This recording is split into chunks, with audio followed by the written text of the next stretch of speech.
마태복음 21장 1절에서 11절까지입니다. 신약성경 34쪽 마태복음 21장 1절에서 11절입니다. 같이 한 목소리로 읽읍시다.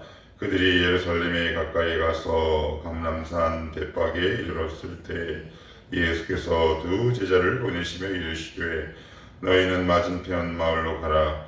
그리하면 곧 매인 나귀와 나귀 새끼가 함께 있는 것을 보리니 풀어 내게로 끌고 오라. 만일 누가 무슨 말을 하거든 주가 쓰시겠다 하라. 그리하면 즉시 보내리라 하시니 이는 선지자를 통하여 하신 말씀을 이루려 하심이라. 일러스되 시온 딸에게 이르기를 내 왕이 내게 임하나니 그는 겸손하여 나귀 곧 멍에 매는 짐승의 새끼를 닫도다 하라 하였느니라. 제자들이 가서 예수께서 명하신 대로 하여 나귀와 나귀 새끼를 끌고 와서 자기들의 겉옷을 그 위에 얹음에 예수께서 그 위에 타시니 무리에 대다수는 그들의 겉옷을 길에 펴고 다른 이들은 나뭇가지를 베어 길에 펴고 앞에서 가고 뒤에서 따르는 무리가 소리 높여 이르되 호산나 다윗의 자손이여 찬송하리로다. 주의 이름으로 오시는 이여 가장 높은 곳에서 호산나 하더라. 예수께서 예루살렘에 들어가시니 온 성이 소동하여 이르되 이는 누구냐 하거늘 무리가 이르되 갈릴리 나사렛에서 나온 선지자 예수라 하니라. 아멘. 오늘은 우리가 익히 들어왔던 예루살렘 입성에 관한 에피소드를 다루고 있는 내용입니다. 1절에 보시면 그들이 예루살렘 가까이 가서 감람산 벳박에 이르렀을 때 예수께서 두 제자를 보내셨다라고 그래요. 두 제자를 보내신 이유가 다른 복음서에는 나귀 새끼라고 되어 있는데 유독 오직 마태복음에만 나귀와 나귀 새끼 두 마리를 가져오게 하셨다라고 기록을 합니다. 제 이유가 있는데 한번 살펴봅시다. 2절을 보시면 이르시되 너희는 맞은편 마을로 가라 그래요. 맞은편 마을로 가라. 아니 그냥 가까운 데 가면 되는데 왜 굳이 다른 동네를 갈까요? 여기서 맞은편이란 말은 이런 뜻입니다. 면전에 눈으로 확인할 수 있는 이런 말인데 저 눈앞에 보인다라는 뜻도 있지만 제자들 눈에는 보이지 않죠. 어느 집인지 보이지 않습니다. 그러나 주님 눈에는 보이죠. 우리는 늘 이렇게 하나님 앞에 얘기합니다. 하나님 보이지 않는데 어떻게 가요? 그런데 오늘 주님은 우리에게 이렇게 말씀하시죠. 나는 보인다. 나는 보이니 나를 믿고 가라. 그러니 첫 번째 맞은편 마을로 가라 라고 이렇게 명령하신 이유는 제자들의 믿음을 확인하고 테스트하시기 위해서 그렇습니다. 주님 보이지 않는데요? 아니다. 이 맞은편이 뜻이 뭐라고요? 눈에 보이는 면전에서 확인하는 그런 뜻을 가지고 있단 말이에요. 그러니 너희들은 비록 보이지 않는다 하더라도 나는 보고 있으니 가라 라고 말씀하고 있어요. 그래서 제자들이 갑니다. 자, 그리하면 2절입니다. 곧 매인 나귀와 나귀 새끼가 함께 있는 것을 보리니 그래요. 구약 성경에서부터 계속 예언되어 있는 말씀이죠. 나귀 새끼. 그러면 이왕 타시는 거 나귀를 타면 좋은데 성숙한 나귀를 타면 좋은데 왜 나귀 새끼를 탈까요? 더군다나 멍에를 매지 않았어요. 멍에를 매지 않았으니 서툴지 익숙하지 않습니다. 비틀비틀거립니다. 근데 주님은 개의치 않으시죠. 얼마나 감사하고 다행인지 모릅니다. 나귀 새끼 같은 저를 주님은 부르셨어요. 그래서 사랑하는 성도 여러분, 주님께서 여러분들을 어떤 일에 어떤 환경에 때로는 사명과 소명의 길을 부르실 때 이렇게 우리가 하나님 앞에 핑계대지 않았으면 좋겠다 싶습니다. 주님, 저 준비되지 않았는데요.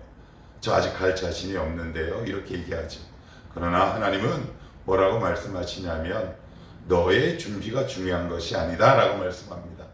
나의 말씀이 중요하다 라고 얘기합니다. 쓰시겠다 하라. 그럼에도 불구하고 내가 너를 필요로 한다 라는 말입니다.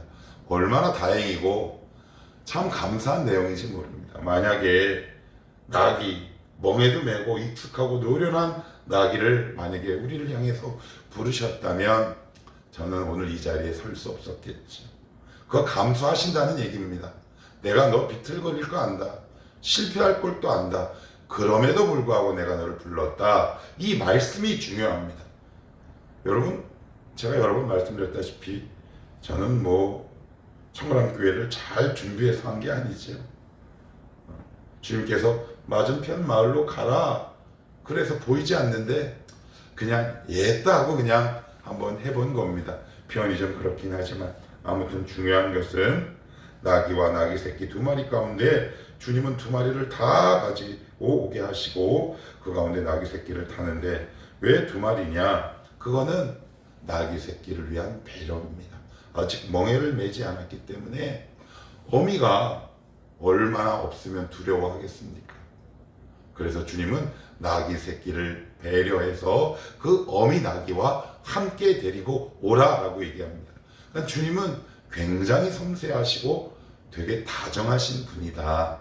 그러니 걱정하지 말고 내 옆에 누군가가 또 동역자가 있지 않겠습니까? 그 하나님을 믿고 만약에 하나님 저 왜 이렇게 연약하고 어린데 저를 부르셨어요? 라고 물으신다면 이제는 그 시선에서 주님의 말씀에 우리의 시야를 돌려야 할 때가 됐다. 그 가장 결정적인 이유를 3절은 이렇게 시작합니다. 만일 누가 무슨 말을 하거든 주가 쓰시겠다 하라. 그래요. 여기 보면 주가 쓰시겠다 하라. 여기서 쓰시겠다라는 말은 필요하다라는 얘기입니다. 그런데 우리가 누군가가 필요하고 물건이 필요하고 돈이 필요하죠. 우리가 뭐가 필요하다라는 이 말을 사용할 때는 부족을 의미합니다. 마치 주님께 부족함이 있는 것처럼 우리를 부르신다라는 얘기입니다. 내가 너를 지금 필요로 한다라는 이야기입니다. 이게 얼마나 감격이고 은혜인지 모릅니다. 주님께서는 필요한 게 없으세요. 주님께는 부족한 것이 없죠. 그럼에도 불구하고 나귀와 나귀 새끼를 부르신다라고 이야기를 합니다. 자, 2절을 조금만 더 깊이 한 번만 더 보시면 여기 2절 중간에 이런 말씀이 등장하는데 곧 메인 나귀와 그리고 풀어 이렇게 되어 있습니다. 메인 나귀와 풀어 두 마리는 자유를 얻는 거죠. 해방을 얻는 겁니다. 그래서 2절 맨 끝에 풀어라는 말은 자유함을 얻다, 해방하다라는 뜻을 갖고 있습니다. 그런데 여러분 주인의 입장에서는 어떨까요? 손해잖아요. 근데 나귀의 입장에서는 그것이 해방입니다. 여기서 우리에게 주시는 또 하나의 음성과 메시지가 있다 싶습니다. 우리는 하나님 앞에 이렇게 얘기하죠. 하나님 이 문제를 좀 해결해 주십시오. 여기서부터 자유할 수 있게 해 주십시오 라고 하는데 우리는 그것을 놓지 않습니다. 예를 들어 물질이라고 해봅시다. 하나님 물질을 해결해 주시옵소서. 그런데 주님의 대답은 전혀 반대시죠. 그러면 그것을 포기하라 라고 얘기합니다. 이것을 어떻게 포기합니까? 손에서 놔라 라고 얘기합니다. 그리고 그것을 나에게 가져오라 라고 말씀합니다. 시간, 사람, 물질 모든 것 다 포함이겠죠. 내 손에서 비로소 떠나야 자유함을 얻을 수 있습니다. 내 손에서 떠나야 하나님이 역사하실 수 있죠. 주인이 만약에 보내지 않았으면 주님이 그 나귀와 나귀 새끼를 타고 어떻게 예루살렘으로 입성할 수 있었겠습니까? 하나님은 오늘도 이 말씀을 통해 풀어라고 말씀합니다. 내가 너를 해방하겠다. 내가 너희를 자유하게 하겠다. 그러나 그것을 먼저 놓아라 라고 말씀하고 있죠. 매여 있는 우리의 삶에 다양한 여건들이 있을 수 있습니다. 사람에 매여 있고 때로는 환경에 매여 있고 때로는 물질에 매여 있습니다. 그런데 주님은 오늘 이 말씀을 통해 그것을 풀어라 그리고 나에게 가지고 오라 라고 말씀합니다. 그럴 때 자유를 얻을 수 있습니다. 지금도 우리를 괴롭히는 다양한 문제가 있을 수 있지요. 그것을 주님 앞에 온전히 맡기는 겁니다. 포기하는 것이 아닙니다. 자포자기가 아니죠. 내가 가지고 있으면 나의 낙이가 되지만 주님께 드리면 주님의 것이 됩니다. 그런데 소유는 나의 것이고 하나님 해결해 달라고 한다면 주님이 그 전에 이렇게 말씀하시죠. 그 전에 문제를 해결해 달라고 나에게 기도하기 전에 그것을 나에게 이양해라, 넘겨라, 이렇게 말씀합니다.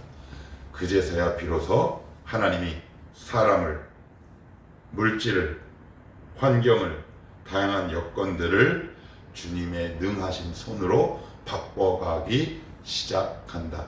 그런데 우리는 압니다. 경험적으로 이게 얼마나 고통과 진통이 따른다는 사실을. 그럼에도 불구하고 주님은 뭐라고 말씀하시느냐, 메인 나귀를 풀어서 내게로 끌고 오라, 이렇게 말씀을 하고 있습니다. 자, 그러면서 5절에 이렇게 이어집니다. 시온 딸에게 이르기를 내 왕이 내게 임하나니 그는 겸손하여 왕입니다. 왕이면 그럴듯한 나귀나 말을 타야죠. 왕이 나귀를 타지는 않습니다.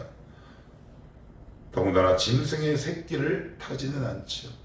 내가 머리에 그리는 왕과 주님이 생각하시는 왕은 너무나 다르죠. 그래서 우리는 주님을 깊이 만나기 어렵다 싶습니다. 내가 그리는 왕의 모습이 있죠. 그러나 주님은 겸손합니다. 여기서 겸손하다라는 말은 프라우스라는 말인데 온유의 뜻과 똑같습니다. 나는 마음이 온유하고 겸손하니, 그게 결국 같은 마음인데 같은 뜻인데 어떤 말이냐, 내가 힘을 갖고 있음에도 불구하고 그 힘을 나를 위해서 사용하지 않는다라는 뜻을 담고 있다고 합니다. 아무튼 중요한 건 내 왕이 내게 임한다 그러는데, 내가 믿는 왕은 과연 어떤 왕인가? 나는 지금 어떤 왕을 믿고 있는가? 이걸 반대로 생각하면 예수 만나면 겸손해지는 것이요, 곧 겸손한 자가 예수 그리스도를 왕처럼 모실 수 있다는 역설이 동시에 포함되어 있지 않겠습니까? 예수를 믿는데 교만하다라는 말은 없는 것 같아요. 겸손한 자가 예수 그리스도를 깊이 만난다라는 뜻도 함께 포함되어 있습니다. 자, 마지막으로 여기 이렇게 이어집니다. 8절, 무리의 대다수는 그들의 겉옷을 길에 펴고 다른 이들은 나뭇가지를 베어 길에 펴고, 9절, 앞에서 가고 뒤에서 따르는 무리가 소리 높여 이르되 호산나 다윗의 자손이여 찬송하리로다. 가장 높은 곳에서 호산나 하더라. 그렇습니다. 원래 이 호산나라는 말은 호시아 그다음에 나라는 말인데 이런 뜻입니다. 제발 구원하여 주시옵소서 라는 뜻입니다. 시편 118편에 이렇게 나오죠. 주님 저를 구원하옵소서. 되게 비탄과 슬픔에 빠진 기도의 한 형식이었어요. 그런데 여기서는 바뀌죠. 왜 바뀝니까? 예수님 때문에 바뀌는 거죠. 우리의 탄식이 오히려 찬양으로 바뀌는 순간입니다. 하나님이 우리에게 대한 최종적인 기도의 응답은 예수라는 말입니다. 이 사실을 우리가 모르면 응답을 받고도 놓치는 경우가 많은 거죠. 내가 여전히 예수를 믿고 있음에도 불구하고 내가 슬픔에 잠겨 있다면 하나님은 그것을 반드시 찬양과 환호로 바꿔주는 거죠. 원래는 여기서 이렇게 외칠 수 있는 성질의 내용이 아니에요. 어떤 거냐? 너무 슬픔에 빠진 시인이 저를 좀 구원해 달라고 슬픈 마음에서 외치는 기도였단 말이죠. 그런데 오늘 여기서는 어떻게 사용되고 어떻게 변화가 됐느냐? 주님을 높이는 찬양으로 변화가 되지요. 하나님께서는 이 일을 오늘도 우리에게 시작하십니다. 그 가는 길이 어려울 수 있습니다. 오늘도 여러분들 이렇게 기도하러 왔는지 모르겠습니다. 호시안나, 저를 좀 구원하여 주시옵소서. 그러나 오늘 주님은 우리 본문을 통해 내가 너를 구원하겠다 라고 말씀합니다. 너의 슬픔이 찬양이 되게 하겠다. 너의 눈물이 기쁨이 되게 하겠다. 이게 바로 예수 믿는 자의 특권 아니겠습니까? 만약 지금 여러분들의 기도 제목이 시편 118편에 나와 있는 그 시인의 기도처럼 슬픔의 구원이 묻어있는 그런 기도라 하더라도 오늘 주님은 우리의 기도를, 우리의 슬픔을 기쁨으로, 때로는 화나로 바꾸십니다. 11절은 이렇게 마무리되죠. 무리가 이르되 갈릴리 나사렛에서 나온 선지자 예수라 하니라. 예루살렘이 온통 난리가 납니다. 그러나 그들의 고백은 여전히 선지자라고 얘기합니다. 랍비죠. 선생입니다. 참 안타깝죠. 그러나 우리가 믿는 예수님은 만군의 주 여호와여 창조주 하나님이시며 어디에도 계시든 전능한 하나님입니다. 이런 주님을 우리는 예수라고 하고 그분을 우리의 영혼의 주로 모시고 있습니다. 이 분이 우리의 슬픔을 기쁨으로 변하게 하십니다.